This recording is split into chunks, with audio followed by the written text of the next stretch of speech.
এই পার্টে তোমাদের সাথে শেয়ার করব মন্দির থেকে বেরিয়ে আসার পর আমরা আর কোথায় কোথায় গেলাম আর কি কি কিনলাম। মন্দির থেকে বেরিয়ে আসার পর আমাদের প্রথমেই এই বড় গোপু দাদার সাথে দেখা হয়ে যায়। তারপরে একটা পপকর্নের দোকান দেখতে পেলাম, সেখান থেকে আমি 2 প্যাকেট পপকর্ন কিনে নিলাম। চলো এবার মেলা ঘুরে আসা যাক। কি জানো তো, এই মেলাটা এমনই একটা মেলা, এখানে এমন কিছু জিনিস নেই যে পাওয়া যায় না, মানে বলতে পারো এক কথায় অলরাউন্ডার। আর মেলা মানেই হলো সবকিছুই যেন কিনে ফেলি। প্রথমে আমরা কিছু ঠাকুরের জিনিসপত্র দেখছিলাম, সেখান থেকে কিছু জিনিস কিনেওছি।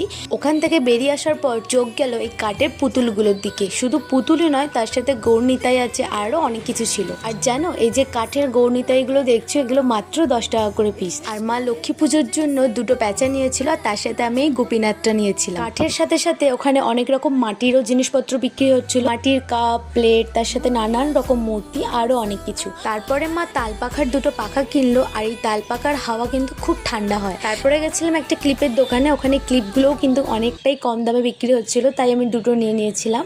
তারপরে লাস্টে গেছিলাম আমার গোপুসোনার জন্য খাট কিনতে, তোমাদের সাথে অবশ্যই পরে শেয়ার করব। তারপরে জিলেপি নিয়ে এবার আমরা রওনা দেবো বাড়ির দিকে। আর তোমরা কারা কারা অগরদ্বীপ মেলায় এসেছিলে অবশ্যই কমেন্টে জানিও। রাধে রাধে।